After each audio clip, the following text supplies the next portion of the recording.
All right, guys, welcome to the workshop. Today, the topic is going to be Internet of Things and Raspberry Pi. I hope all of you can see my presentation. First of all, we are going to talk about IoTs, right? A lot of you may already know what IoTs are, but since this is an introductory level workshop, we'll begin from the scratch. And IoT is simply the billions of devices around the world that are now connected to internet and all connecting and sharing data. And this is possible because of the cheap computer chips that we have available now, and also the wireless internet connection that is also very cheap, especially in India right now. And adding sensors to regular appliances can add a level of digital intelligence to them, enabling them to communicate and make our lives very easier. So I'll just give you some examples, but before that, let's jump into history of IoTs. Like even in 1980s, people started thinking about adding sensors to devices so that we could make them intelligent or improve our daily lives. But during 1980s, there were a lot of problems. The internet was not readily available. It was very expensive also. And one of the first IoT devices was made by an engineering student, and he used to live in a college, and he had a cola vending machine very far from his hostel, and there was some chances that whenever he went to get cola, it would be empty or something. So he wanted to make a device so that it could tell him if the vending machine was empty or not empty, and thus he added a smart intelligence to the vending machine. How he did that, we'll get into the workshop and knowing that. But he added a smart intelligence to the vending machine, and that was how the first IoT devices, one of the first IoT devices, were born. And now you'll think, what are the examples of IoT? So any regular object which is now connected to the internet is an example of IoT. For example, our smart TVs, fridge, light bulb, even I think you can get coffee makers which are smart right now. You can use an app and you'll directly make your coffee with a touch of a button.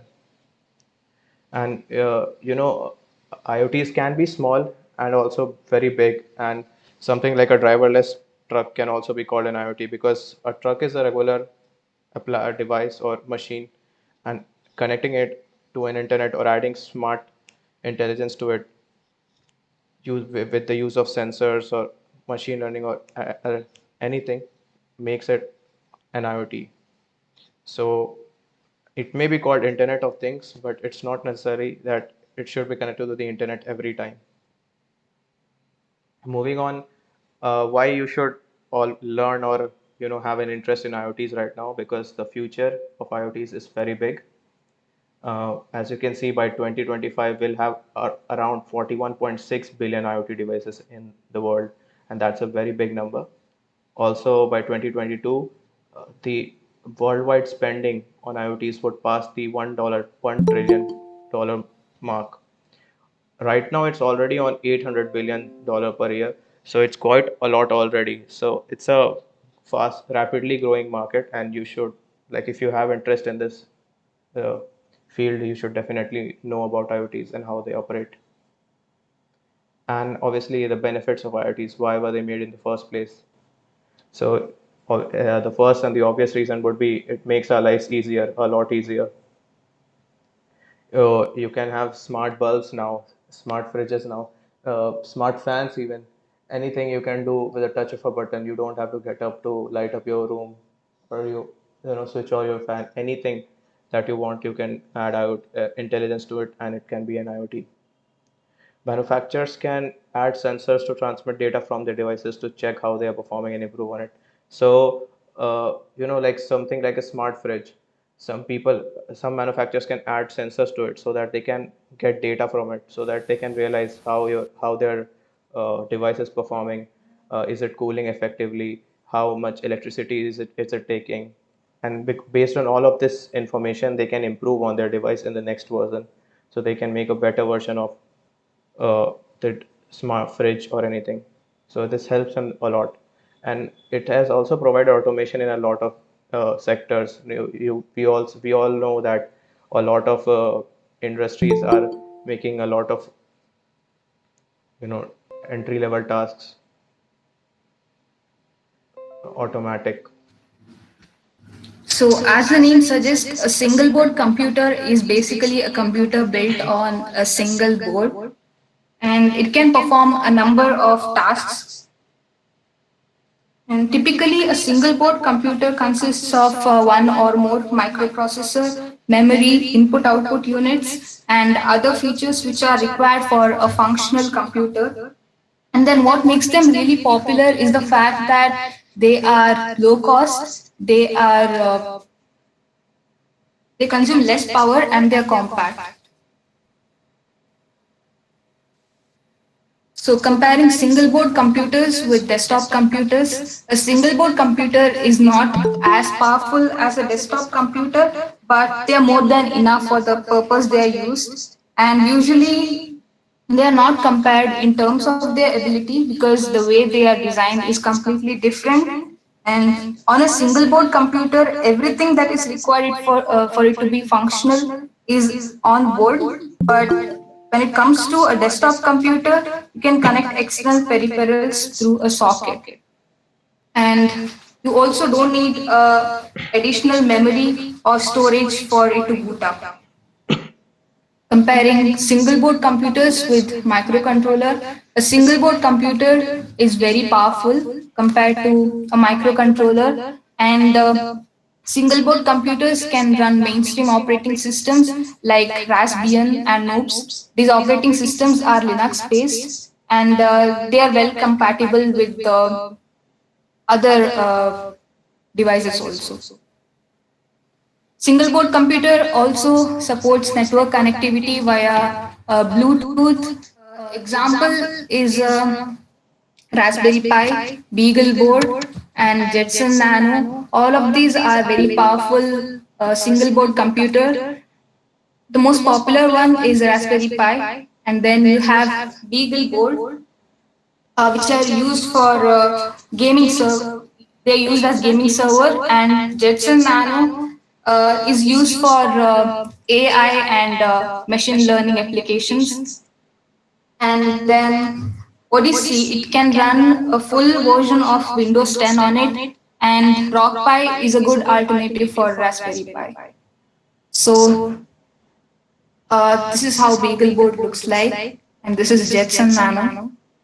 So this is what single board computers are used for. They are used for different kinds of purposes like building IoT projects, robotics, AI, machine learning, automation, and the list just goes on. It can also be used as a Minecraft server. So, since our workshop is based on Raspberry Pi, I'll be giving a light demonstration regarding its various components. Okay, so as like while Shiraksha sets it up, I'll tell you Jetson is used for AI and machine learning mostly because it's invented by in like it's made by NVIDIA, and it has a graphics chip on board. And machine learning, as you know, requires graphical processing for training the models. So it's preferred for AI and machine learning. Can you guys see the Raspberry Pi? Yes, yes, we can. Okay, so this is how a Raspberry Pi looks like. This particular model is a Raspberry Pi 4B, and it has number of pins and ports. And this port that you see here is called Ethernet port. It is used to connect Ethernet cable so that you can have Wi-Fi access. And then you have USB port. This is USB 3 port, and this one is USB 2 port. There are two of them.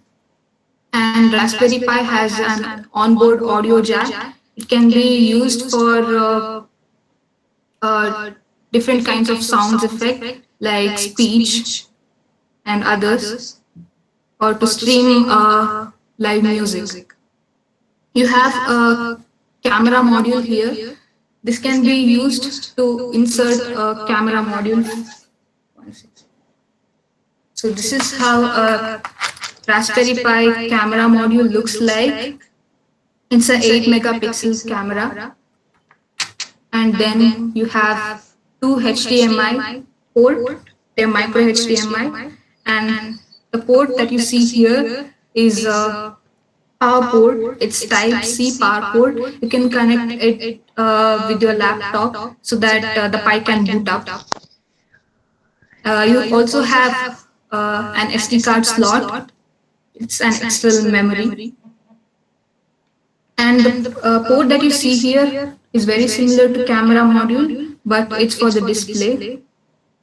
And you can see many pins over here. These are called GPIO pins. There are 40 GPIO pins. You have a 1.5 gigahertz quad core processor, and then you have a onboard RAM. It's a 4 GB onboard RAM, and then uh, you have a pin header. This is called as power over hack. That is, if you have a power enabled Ethernet cable, then you can connect it. You also have controllers. This is Ethernet controller, and this is a USB controller. You have uh, Raspberry Pi 4 also supports Bluetooth connectivity, and this port is for that. So that's about the onboard peripherals. I'll show the GPIO pins. So this is the Raspberry Pi 4 GPIO header. It has 40 pins and all of them are used for different purposes. There are pins for pulse width modulation and communication protocols like I2C. There are two 5-volt pins, two 3.3-volt pins, and there are few grounds. And these ground pins are unconfigurable. And these pins are mostly digital. That means it can have only two states, that is either on or off. And the states of other pins can be controlled using programming languages like Python and JavaScript. The operating voltage of GPIO pins is 3.3 volts, and the maximum current draw is 16 milliamps. So anything more than this can damage your Pi. And coming to the voltage specifications, uh, yeah, as I told, there are few voltage pins, and GPIO 2 and GPIO 3 pin have fixed pull-up resistors, but for other pins, this can be configured using programming. And you have pins for communication protocols like I2C and the serial peripheral interface and UART. You can see that for a particular type of communication protocol, there are more than one pins. That means some of them are used as data and some of them are used as clock. And you also have pins for EEPROM. This is the PoE header. So that's about Raspberry Pi onboard peripherals. Yep. Yeah, so I'll be basically telling you about Python, a very basic introduction of Python, then few libraries of Python, and then we'll dive into how we use Python in Raspberry Pi. So we'll be covering these topics: basics of Python, what are variables, different type of data types, and what are the control function or control statements which we can use in Python. So these are the IDEs of Python which you can use, which are commonly used: Atom, PyCharm, Eclipse, and Thonny. You get Thonny already installed in Raspberry Pi if you use Raspbian or Noobs. You get Thonny installed in it. Thonny is a very light program, a light IDE which you can use for coding, but it's not as preferred as Atom or Eclipse. Okay, so what are the advantages of learning Python? Basically, it's very easy to learn. Like rather than say suppose in C and C++, how we are very define. In this, we can use words like is or in. So it's basically very easy to learn and understand. And you can very easily find a error or decode it, or if someone suppose gives you randomly a program, you can really understand what's going on rather than when you see a C or C++ or Java code, you can't really grasp what's going on in that. It's very user friendly, and the data structures in this are very simple. So you can learn like linked lists and all very easily in these. There are many open source libraries available for Python, such as OpenCV or Sockets, for example, which you can use it, and it is free to use. So there's large varieties of it available. Plus, Python in and on itself is a open source, so you can download it right now. And it's an object-oriented programming. That means there is an object, there's class, it has its own yeah, attributes, and then you can polymorph it, or there is inheritance available for it. So basically, it supports object-oriented programming. So these are the data types available in Python. There is int, float, char, string, which are usually available in all others also. You can see int as basically integers like numbers 1, 2, 3. A float is decimal points such as 1.1, 1.2, such things. Strings is basically an array of characters like hello is a string, and characters are just basically A, B, C, D, such alphabets. Booleans are true or false. Like it has only two values. Either it is true or it is false. Then comes list. List you can relate it to arrays. It has an index which starts from 0, and it has its own elements inside. And it is usually lists are denoted using square brackets.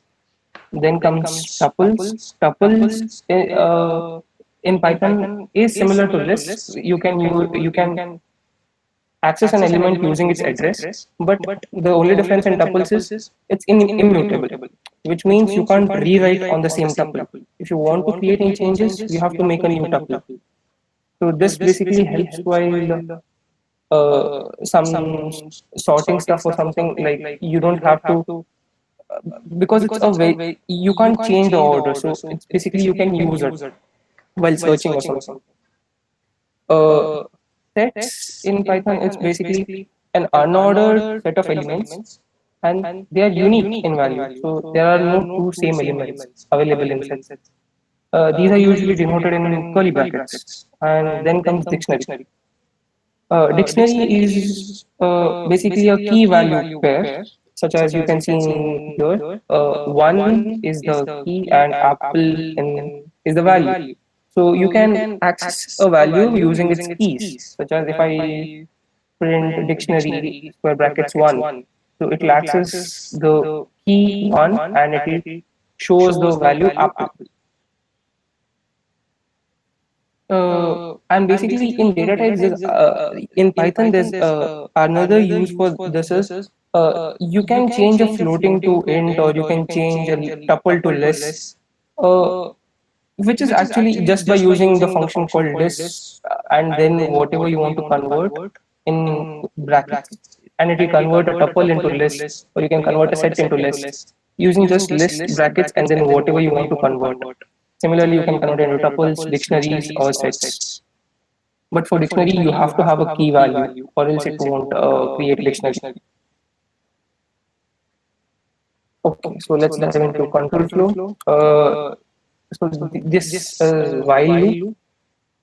So here's the syntax: while expression, and then the statement. So if the expression is true, then it will run the statements. If the expression is false, then it'll just end the while loop. So here's an example: count equals 0. So count is storing a value 0. And when we check while count less than 3, which is 0 is less than 3, which is true, it will go into the loop, which is count equals count plus 1. So count value increments, and then we print hello statement. Here in Python, there's another advantage that you don't have to use brackets. You use indent.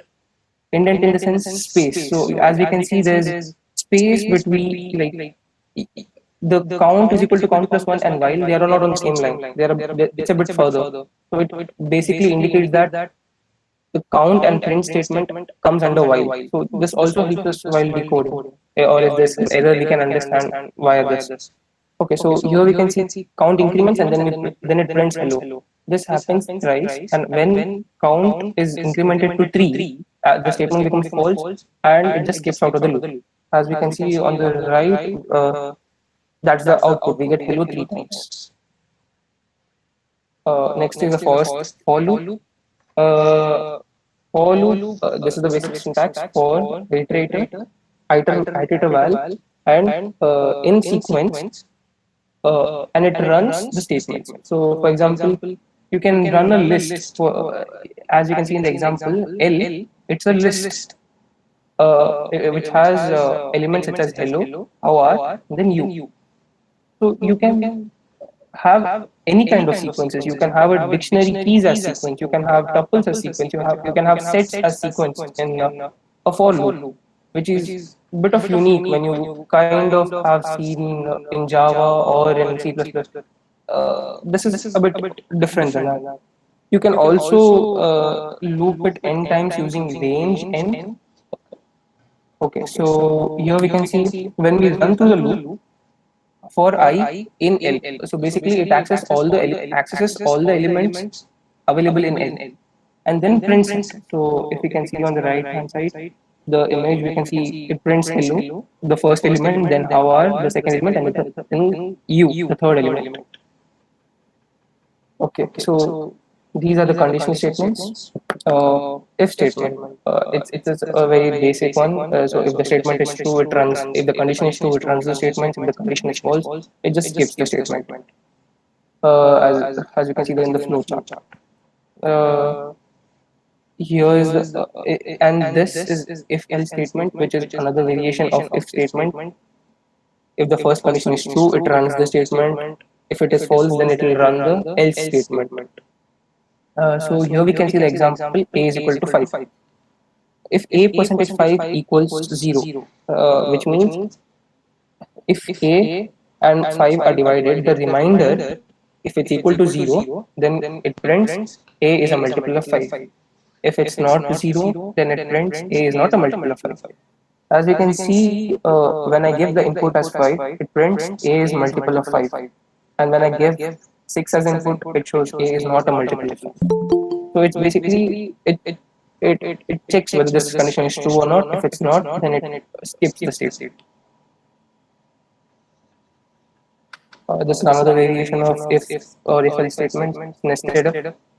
So it's basically long list of if supporting its conditions. Okay, here's the switch statement. Switch statement is basically there are multiple cases and you have an argument. So suppose the argument matches any of those cases. Like for example, here you can see case 0 or case 1 or case 2. Whatever you have given after case, if it matches the argument, then it will run that statement. If none of the case match, it will go to default. So if argument, suppose it was 2, argument value was 2, then it will go to case 2. And suppose if the argument value was a, there is nothing called case a here. So it will just go to default and print nothing. As you can see on the right, how the flowchart of switch statement, how it works. So basically, it will check for the first case. If it's not, it goes for second. If it's not, it goes for third. If none of them match, it will go for the default, and it will end this. This is a simple basic switch code. We can see day of the week. We take our input from the user, day of the week. Matches any of these 7. It prints out the invalid. Okay, so that was basics of Python and what anyone needs just to code in Python. It's very basic. So yeah, this is a library, or you can say a method of Okay, a method of communication between computer to computer. Uh, you can do it in other languages also, but in this it will be very short and very efficient, right? So basically, why do we need socket? Because every computer needs to communicate. If you want to send data or something wirelessly, we need to communicate with it, and it has to have some method of communication. Uh, we can take it analogous to a telephone call. Suppose I want to call my friend. So what and all do I need? I need his telephone number. Then it needs to ring for him to understand that someone is calling. Then he needs to receive it, and then we transfer data, and then he needs to hang up. This is the way how a telephone works, like how we communicate using telephone. Similarly, in socket, same things apply. Uh, in this, we can see that the analogy can be uh, created in such a way, like for example here, socket, like these are the functions we can see. In that socket, comma socket creates a socket which you can communicate through. So it creates like you can say it's analogous to a telephone. It creates a socket. After that, bind my sock bind. It creates it assigns a unique number to the socket. For example, it's analogous to our phone numbers. But here in this case, it's an IP address. IP address is basically an address given to each computers. There are different types of it. Currently, we use IPv4, which is basically 32-bit, uh, and there are basically there are total for 32 addresses through which we can communicate, and we need one among them specifically to whom we want to connect to. So that IP address will help us to bind our computer with. That's why it's called mysock.bind. Then we send data using mysock. It's supposed to be send mysock.send. Or you can listen, or you can wait until he pick he picks up. That's why it's called my.listen. My sock.receive, it receives the data whatever he sends, and at the end we use my sock.close just to close the socket. Okay, so this is basically an overview of what TCP communication is. So there's a server and there's a client. So what the server does is it creates a socket. It assigns itself a IP address, and it will be waiting there, so that anyone, like if anyone is communicating with it or not. When someone connects to it, it accepts the client. It establishes a connection, and then they start transferring the data. The server reads, and then the client writes, and vice versa. And at the end, both of them close the transaction by using the mysock.close. You can use any other than mysock also, but I'm just giving an example of mysock.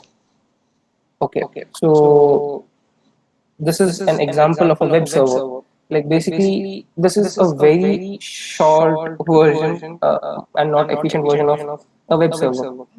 So you can basically access any HTTP1 URLs from this, but currently whatever we run are HTTP 1.1, so you won't be able to use them.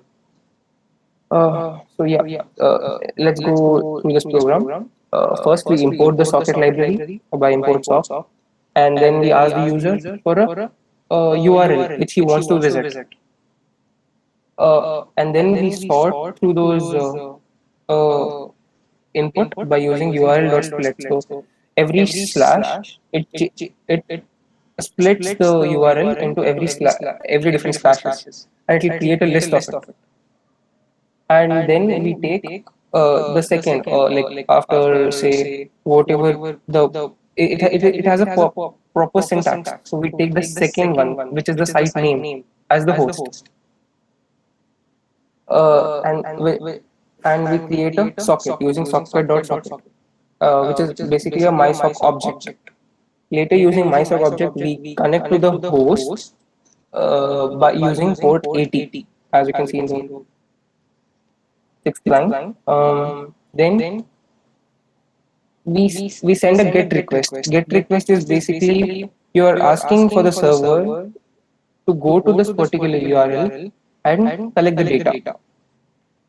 So you send a get request. You can't type a get request because as y- the get request is supposed to be very quick. It's supposed to be instantaneous, and it's not supposed to take a lot of time. And if it takes a lot of time, the computer just doesn't allow it to happen. So it has to be instantaneous. So we use computers only in order to get requests. You can't type it manually. That's why we took an input from the user and not did it by ourselves. Okay, so then we'll be waiting for the data in the while loop. And whenever we get the data while receive from port 512, we'll check whether the data length is greater than 1. If it's greater than 1, then the data is at least confirm that it has some data. It will print the encoded data. And if it is false, it will go back to the while loop and will be waiting again at 512 port for the data. After we receive the data and we exit the for loop, we will close the socket which we created by using mysock.close. So this is how basically a socket can be created and you can communicate with different server or a different PC. You can use this analogy basically. For example, you can create a server on your laptop or an RPi, and what you can do is you can have a thermal or suppose say a sensor which you want to read data from. You can give it to a particular IP address and make your RPi a server. So basically, it will have a constant IP address, and you can access that IP address from anywhere. And so basically, without being in the room or where the RPi is situated, you can get the information from the RPi with just by the IP address. So this is how we can relate a socket to an IoT. Okay, so uh, we dive into programming with Raspberry Pi. So as we can see on the right hand side, this is for Pi model in which there are 40 pins. There are different types of pins, like ones which give 3.3 volts as the output, one which give 5 volts as the output, and there are multiple GPIOs. GPIOs basically stand for general purpose input output pins. Then there are ground pins, and then there are power pins, through which either you can take the power or you can give a power. So there are two type of libraries which you can code these GPIOs. One is rpi.gpio and another is GPIO0. GPIO0 is very, you can say, it's basically words and there's nothing to code. And in rpi rpi.gpio, there is where you can basically control more in rpi.gpio. Okay, so these are some of the functions in rpi.gpio. We'll be covering that. So yeah, the first one is gpio.set. So basically we use this so that rpi can understand we are using the pins in GPIO.board manner. There is two types basically, GPIO.board or GPIO.BCM. So GPIO.board basically says that we are using the board in the given manner. Stands for Broadcom SoC channel. So it's a different kind of naming for the same thing, but it's available in latest boards, not on Raspberry Pi 1. So you can use BCM on Raspberry Pi 4 or Raspberry Pi 2 or 3. Then comes GPIO dot setup. We do GPIO dot setup in order to tell whether this pin is either an input pin or output pin. Do we need a pull up or pull down like whether we need a pull up or pull down mode, or should we set it to an initial value such as high for some time and then switch it off. So setup basically helps us enable that. Then there is something called GPIO dot wait. uh, in this what happens is wait for it basically it waits for a high value. Suppose you have a button connected to a pin, and when you click that, it will connect the circuit and there'll be a high voltage, like from 0 to it'll go to a 5 volts, suppose. So it will be a sudden spike which will be a so it will wait for that edge. You can either connect like initialize it to GPIO rising or GPIO falling. Suppose from high voltage it can go to low, or from low voltage it can go to high. We can set it to that also, and it will be waiting for some time. Like suppose uh, after it changes, we'll wait for like 300 milliseconds or 500 milliseconds. We can set that also using timer. Then comes GPIO output. In output, we can see that there's a pin, and then there's a particular condition. If the condition is you can put a condition if you want to.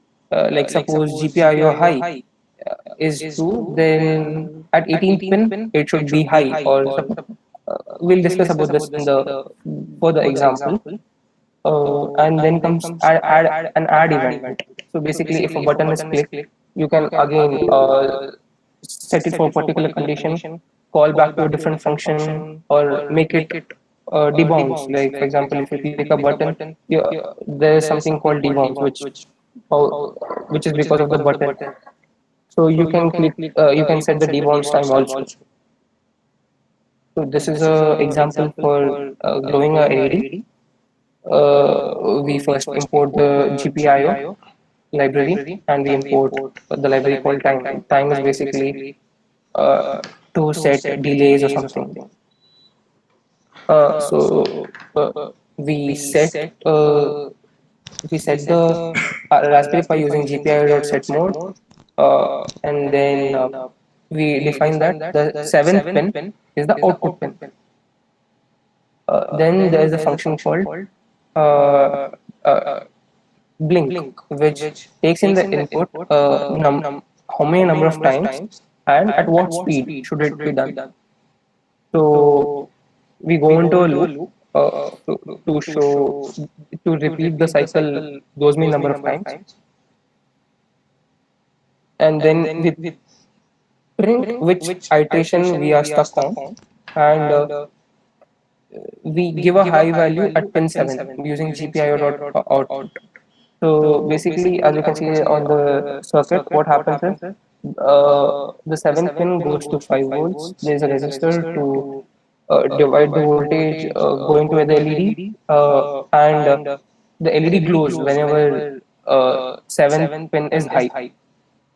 Then time dot sleep, what it does is basically it waits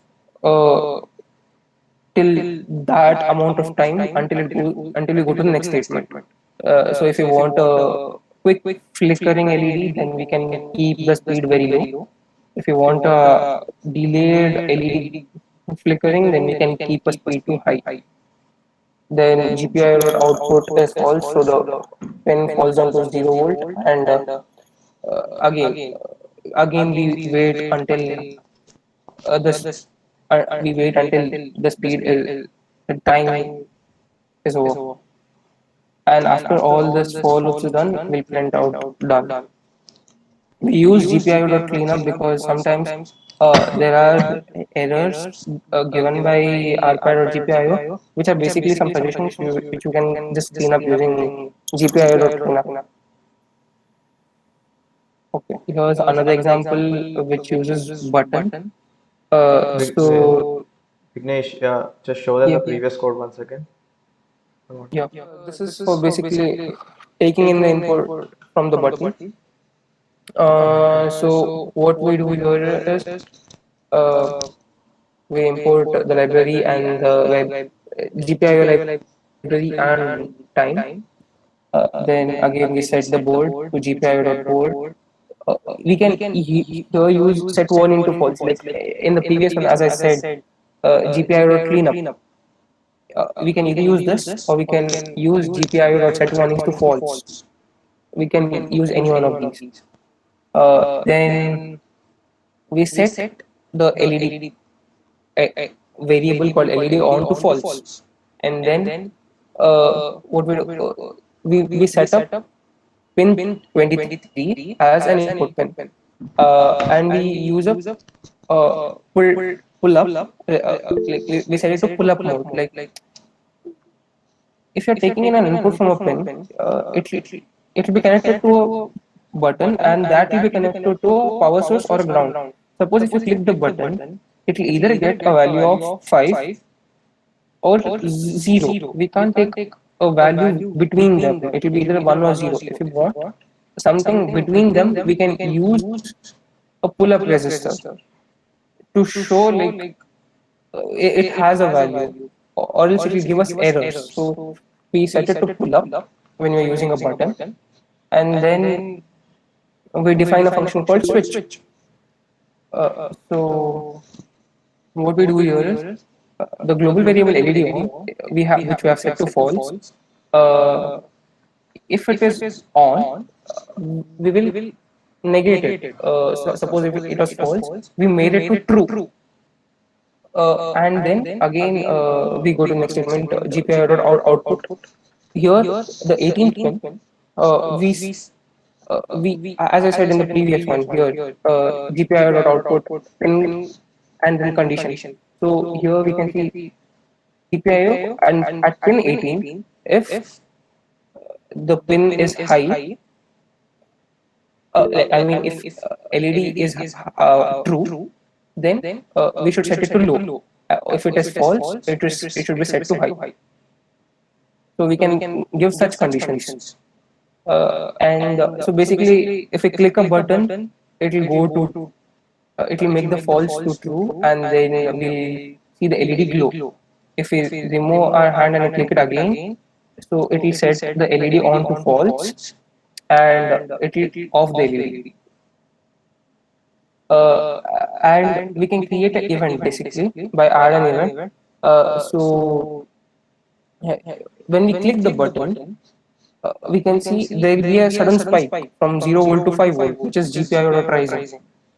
So it will call back the switch function, and it will wait for 300 milliseconds after the click. So it won't take any input after 300 milliseconds. I mean until 300 milliseconds.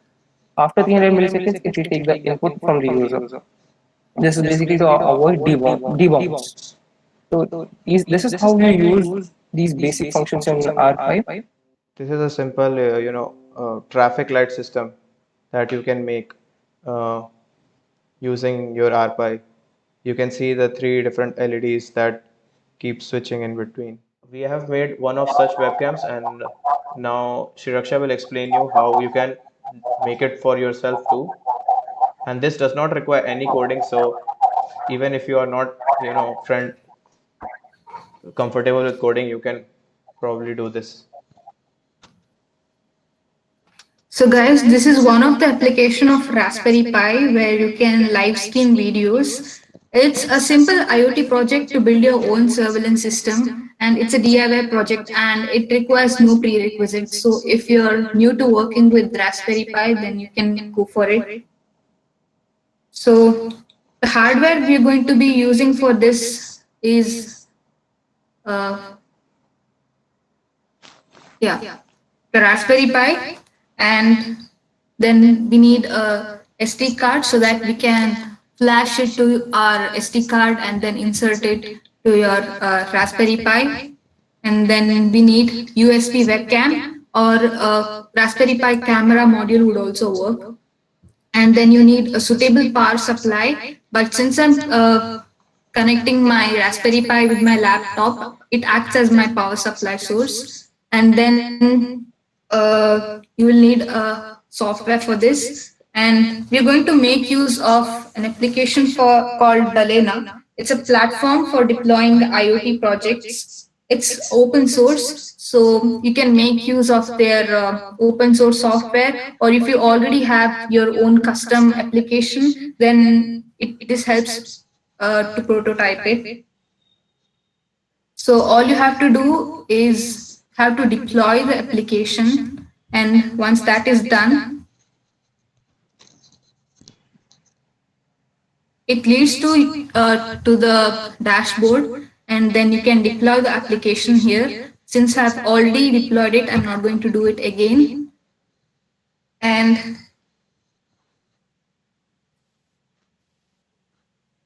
you'll get to choose your device here.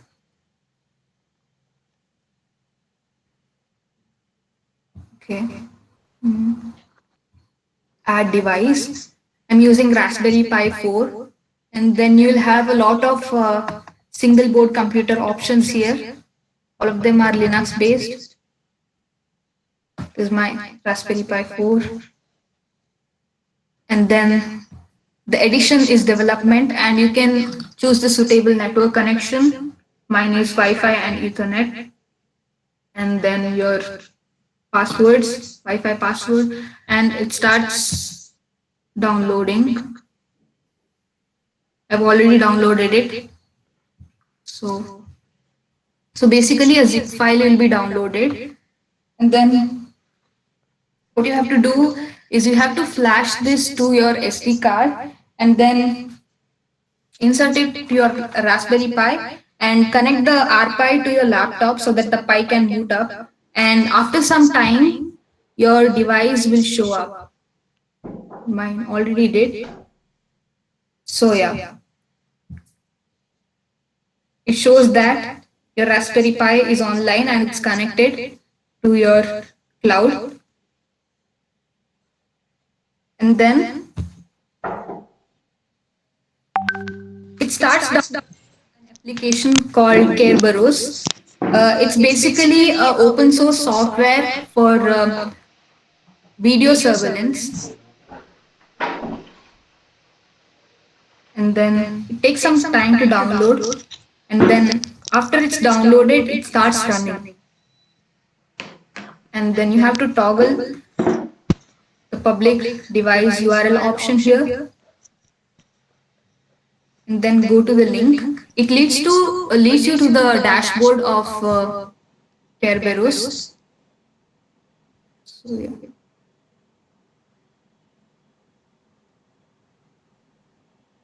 This is the stream.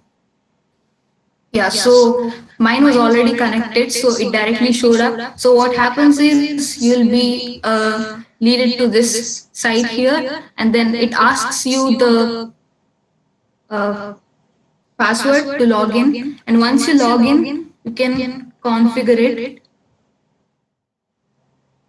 And meanwhile, I hope, yeah. So as you can see, now I can access a camera, and this Scary Bros has a lot of advanced options as well. If I go into the dashboard, sorry, configuration, I can set up a lot of options for the camera. I can set it up at a particular corner. I can uh, fix it in a corner, and I can enable motion detection in it.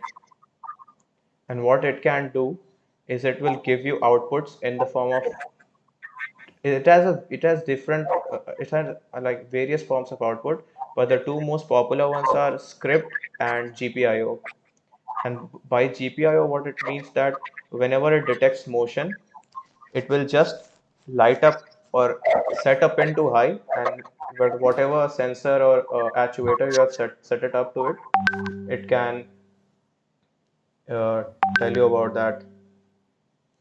Okay, so if I activate motion from here and anything moves around in the front of the camera, I can program it such that it will light up an LED on my RPi, or I can program it for to send a JSON object, if you guys know what it is, to any of the Python program or any of my web server.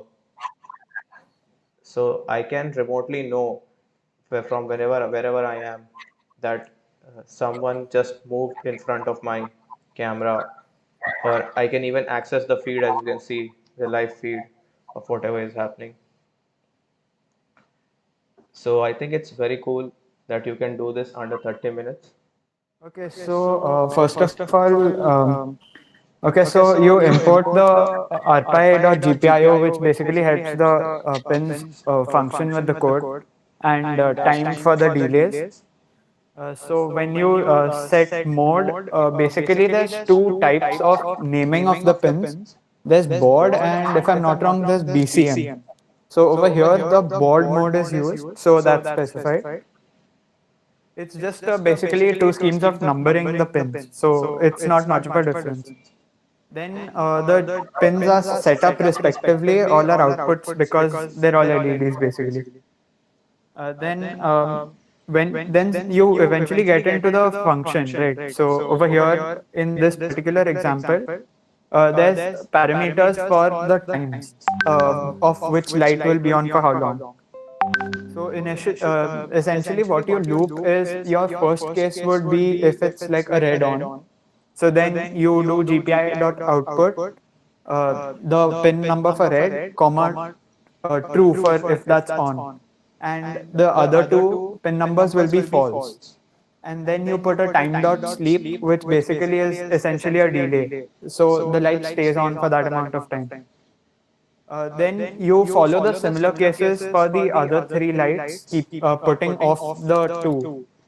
If you don't put off the other LEDs, basically what will happen is first your red light will come on, but then in the second case, both your red as well as orange, for example, will come on, which you don't really want. So you need to put off the LEDs that you're done using basically. And then you basically like you write all the three cases and then that goes into a loop. GPIO.cleanup is the last one. Basically, I'm probably simplifying it a bit too much, but like when you say use GPIO.setup, right? So your pins in this case 7, 8, 9 will be allotted to this program. So they cannot be used by other programs and stuff on the Arduino. So using GPIO.cleanup helps to make the pins free for the next programs that you'll be running.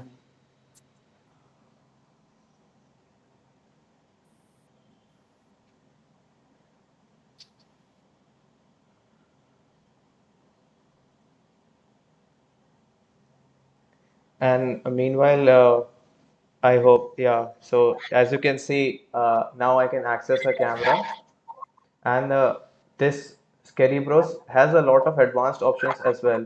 If I go into the dashboard, sorry, configuration, I can set up a lot of options for the camera. I can set it up at a particular corner. I can fix it in a corner, and I can enable motion detection in it. And what it can do is it will give you outputs in the form of, it has different it has like various forms of output, but the two most popular ones are script and GPIO. And by GPIO, what it means that whenever it detects motion, it will just light up or set a pin to high, and whatever sensor or actuator you have set it up to it, it can uh, tell you about that.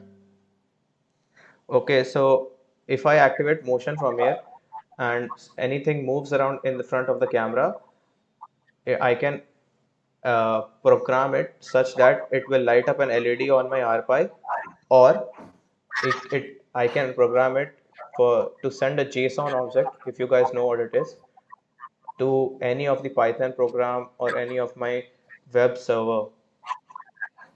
So I can remotely know from wherever I am that someone just moved in front of my camera, or I can even access the feed, as you can see, the live feed of whatever is happening. So I think it's very cool that you can do this under 30 minutes. And I think one of you guys posted a code. I think. Okay. So, okay. Yeah, Bhanu Prasad. Yeah, he posted the code. Yeah. So yeah, your code seems correct, as well as his code, Anand's code is also seems correct. So if you guys want, we'll give you the link so you can access the webcam right now at your homes. Okay, I'll give it a shot. If you want, it's not compulsory.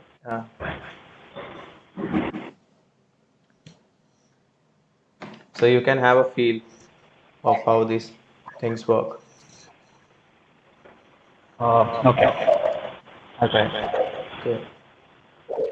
Okay, we'll give you the link shortly. But in the meanwhile, I think we are done for today. Uh, Can so, someone just explain the code once again? The code that you've given for the LED lights of the traffic lights. okay, okay, Just sure. So, Soham, do you want to do it or should I do it? Either ways, like I don't have a display like with me which I can share, but I can explain it if that's fine. It's in the chat. Ishan has shared it in the chat. So, All right, I can explain it from there. Sounds good. yeah. Okay, so first of all, okay, so you import the arpai.gpio, which basically helps the pins function with the code and time for the delays. So when you set mode, basically there's two types of naming of the pins. There's baud and if I'm not wrong, there's BCM. So over here, the baud mode is used, so that's specified. It's just basically two schemes of numbering the pins, so it's not much of a difference. Then the pins are set up respectively, all are outputs because they're all LEDs basically. Then then you eventually get into the function, right? So over here in this particular example, there's parameters for the times of which light will be on for how long. So essentially what you loop is your first case would be if it's like a red on. So then you do GPI.output the pin number for red, comma true for if that's on. And the other two pin numbers will be false. And then you put a time dot sleep, which basically is essentially a delay. So the light stays on for that amount of time. Then you follow the similar cases for the other three lights, keep putting off the two. If you don't put off the other LEDs, basically what will happen is first your red light will come on, but then in the second case, both your red as well as orange, for example, will come on, which you don't really want. So you need to put off the LEDs that you're done using basically. And then you basically like you write all the three cases and then that goes into a loop. GPIO.cleanup is the last one. Basically, I'm probably simplifying it a bit too much, but like when you say use GPIO.setup, right? So your pins in this case 7, 8, 9 will be allotted to this program. So they cannot be used by other programs and stuff on the Arduino. So using GPIO.cleanup helps to make the pins free for the next programs that you'll be running. Okay, thank you.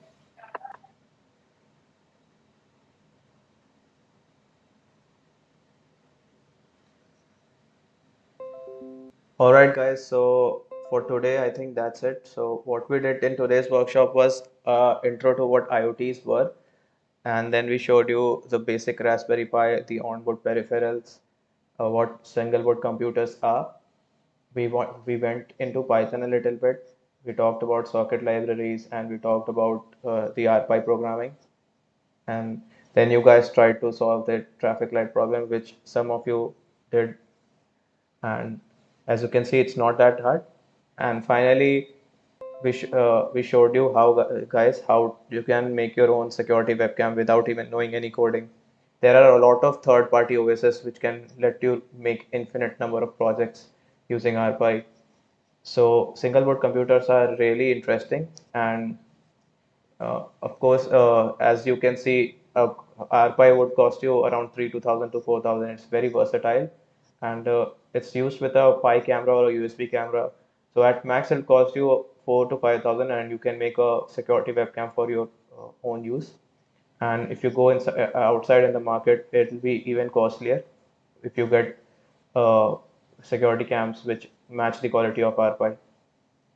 So as you can see, you can make it yourself and very cheap too. And also, when you're done using your webcam, you can use it for other projects as well. And yeah, some of you guys were wondering, so RPi does not have its own storage. So we add SD cards to it, and the whole of the operating system of Raspberry Pi is on the SD card. For tomorrow, we'll be discussing we'll be discussing Linux because most of the single board computers and especially Raspberry Pi is based on the Linux distribution known as Debian. So you need a little bit of the knowledge of Linux so that you can navigate through Linux, and we'll be showing you some cool projects. Uh, so please come tomorrow, join tomorrow. This was a very basic and workshop, and tomorrow we'll go a little bit advanced. So yeah, that's it, guys. Thank you. Thanks a lot for joining.